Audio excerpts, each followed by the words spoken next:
Guys, so today we'll be unboxing this phone, which is called Asus 6Z, and this is also known as something like Asus Gen Phone 5Z. So uh, the best part of it is you can control this flip camera. That is what is its main feature. So you can see that, and so that is the flap. This camera particularly is the main feature, and let's get it started to do the quick unboxing and a quick review. Uh, so yeah, so what we get in the box, this box comes like this, and then once we open the box, we get this particular box within the box, and which has got this case, which is a hard case. It's made of plastic and comes in this wrapper, and there are some leaflets and some warranty information which you want. If you want, you can go through it. So that's all you get in this particular box. Let's keep it aside. And then of course the phone comes wrapped in this plastic, which I've already taken off. This is the bill that comes with this flip card, and here are the things that comes in the box. So this is nothing but USB Type-C cable, and this is the adapter for your particular region. So in India we have round pins like this, so we have this one. If you are in US, then you might get the straight pins, flat pins, and if you're in UK, probably the different kind of pins. And this is the charger that comes in the box. So this is Asus branded, and it has got 18. This is basically 18-watt charger. And how you need to connect this adapter like this, you can see that there are two pins and two pins over here. So you just need to slide this one. So you can just pull this one here, and you can just slide it, and with the click sound, you know that this has been connected. Now you can just plug in. So this is how it is done here. So let's keep this one in the box, and let's look at the phone. So let me give you the physical overview here.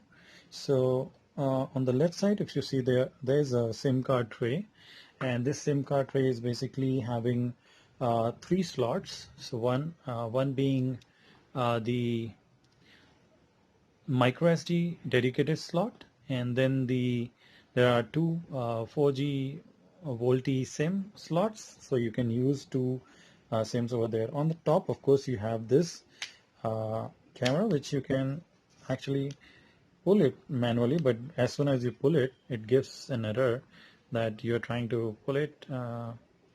So which is good. It gives you instruction that don't force to open it, and then it basically takes it back.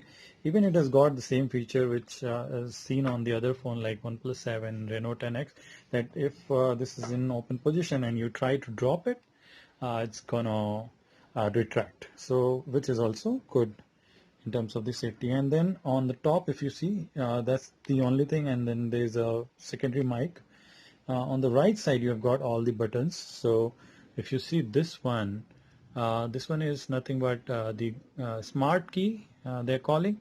So it's by default it is configured to have the Google Assistant, but you can configure the click, double click, and hold function on this. So that is all you can configure. Then you have this volume rocker button, and then this with the blue tint, this has got a pretty good power on off button, and then nothing else. You can see this chambered metal, so the whole body is very sturdy, I guess.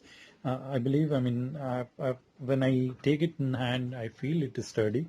It's made of metal, so there's no problem over there. The problems that we have on the phone, I'll be talking a little bit later. So one thing that I noticed, that on this display, this chin is quite big as opposed to the phones that we have seen in the recent times.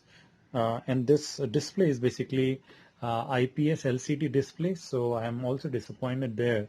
because this is not one of the flagship style or flagship type of display. AMOLED display would have been good, though Asus says that they wanted to save on some, they wanted to keep the price of the phone low, so they went with this. But in my opinion, with the similar price, other brands are giving AMOLED display with fingerprint scanner, which is really fast. And here it comes with the normal capacitive fingerprint scanner. There is no problem with that. Let's come back to the physical overview. On the bottom, you've got these speaker grills, and it has got actually a dual speaker, rather stereo speaker, I should say. So it has got this speaker, which is good, which is loud, but it doesn't have much of depth. But I would not complain about that. It is loud enough. Then you have this USB Type-C port, and the best thing about this one is that it has got 3.5 mm jack, so which is good. So that's all you see on the phone. Let's look at how the fingerprint scanner works. So I'll just count it. 1, 2, tap, and it opens. 1, 2, tap, and it opens. So there's no lag as such, and of course even the budget phones are pretty fast in the capacitive fingerprint scanner. So there is no question there. There is no problem at all. This is made of glass back.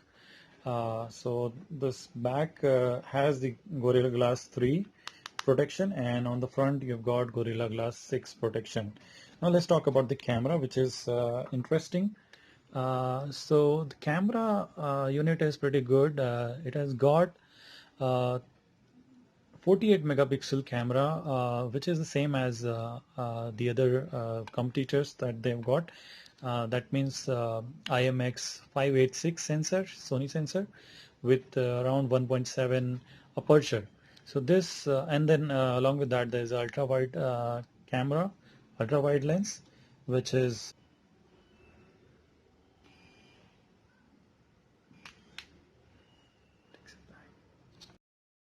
so we can see the phone information over here. It has got Android version 9, which is nothing but Pie, which is standard nowadays. And then we have got the April this thing, and the hardware, when you look at, so you can see that it has got 8 gig of RAM, and in terms of storage it has got 256 storage.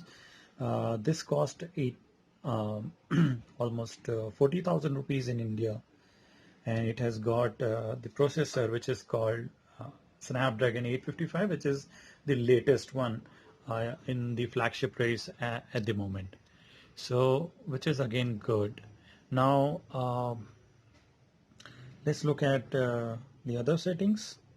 We can see, look at the storage and memory, and we see that out of 256 gigs, 60 gigs I have already used. So when it came, it was almost 214 gig available. So yeah, that's how it is. So almost 250 out of 256, around 220 is what you get. So yeah, that's how it is in terms of the storage. And battery, if you see, it has got 5000 mAh of battery, which is also pretty good. The battery life, if I talk about it, is I would say with 5000 mAh of battery, I was expecting it to perform better. However, I haven't seen it performing that well. So there is no problem at all. I mean, I'm not complaining. It gives me complete full day coverage, but it's with 5000, I was expecting it to be at least 1.5 day or maybe 2 days of backup, because I mostly do the YouTube, watching and the normal stuff. I mean, but yeah, of course, I've been using it with dual SIM, so that is there. But with 5000 mAh, why shouldn't we expect more? Because with 4000 mAh Reno 10X, I was using, it was giving me pretty much good battery backup. Now let's look at the cons that this phone has got. So pros, let's talk about the pros. Of course, this fingerprint scanner is very fast, not slow as that in fingerprint scanner maybe sometimes it is slow. So in display fingerprint scanner is slow. So this is pretty good. I think the location is also good and it works really fast. The camera is also pretty good setup.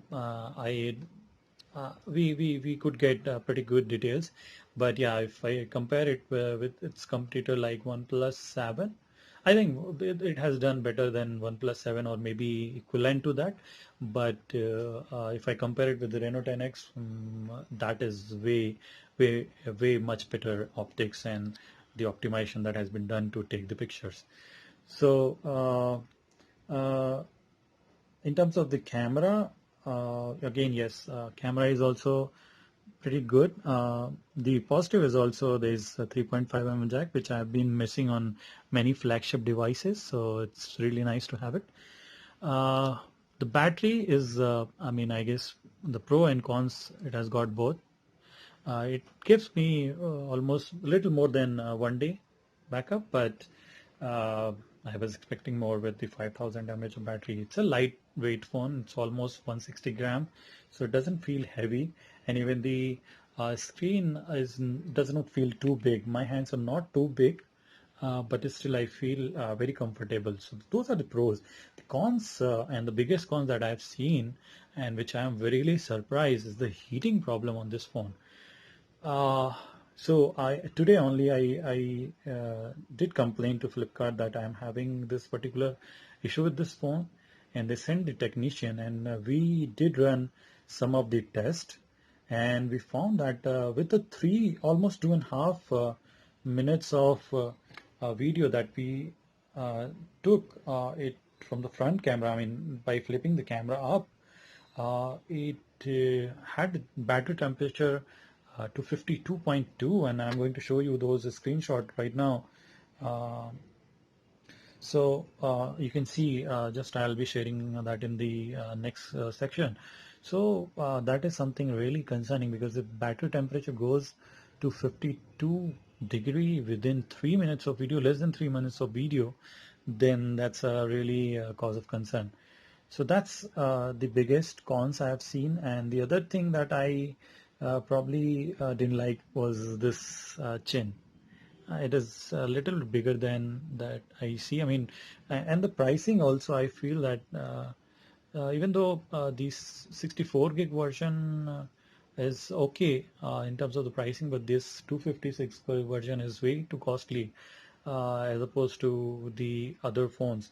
So I do feel, and even the display has not been as bright as I've seen the other phones that I've used recently. So even Samsung A70 was brighter than this one, and I never felt any problem by going into the sun. Especially as soon as you go out in the sun, those phones were doing the calibration very fast and not giving any problem. But this one takes little time to adjust, takes maybe a couple of maybe 5 seconds to adjust, and even then in the bright sunshine, with the full sunshine, doesn't perform well. Sometimes I have to blink my eyes to see what is happening on this screen.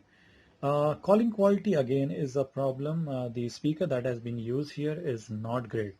So overall, I would say I will just thumbs it down, because as opposed to the other flagships which are there for the same price, this does not fare well against them. So yeah, that's my review uh, about this phone. So I am just dumping this one. Though there's a good try by Asus, and I think they need to improve on the quality of the phone and the other features that is being provided. So that's all I would like to cover in this video. Thanks a lot for watching. Have a great day.